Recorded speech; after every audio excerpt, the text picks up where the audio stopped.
Well, as you all know, we're now celebrating the 100th anniversary of the Rouge and everybody who has been part of that history. And to us, the Rouge is much more than just a factory. It's a source of pride and opportunity for generations of workers who've built the best cars and trucks in the world. It's a place where we've always been creating tomorrow together. This is also where a middle class was born, where generations of workers built their own piece of the American dream. Henry Ford was the first to pay his workers a living wage.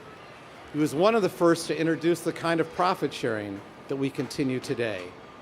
He practiced equal opportunity in hiring, employing thousands of Americans with disabilities, and opening the Rouge's doors to thousands of African Americans looking for opportunity in the Great Migration. Our business is changing in dramatic ways. Everything from how we build our cars, to what they run on, to the way we buy them, hail them, or even drive them at all. But there's no company better positioned than Ford to lead that kind of change. We have more than 100 years' experience in the mass production of cars and trucks. We invented it. At the Rouge, you perfected it. And we're going to take it even further.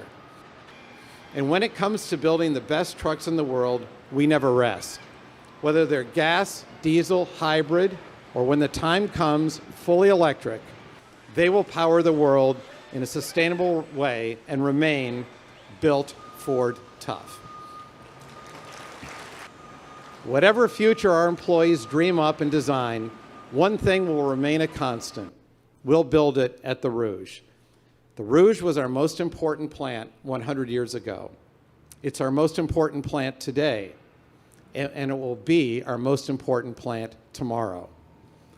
That proud past, that powerful future, it's all because of the men and women who call the Rouge home. I'm so proud to work with all of you. What an incredible 100 years. And here's to the next 100 years of creating tomorrow together.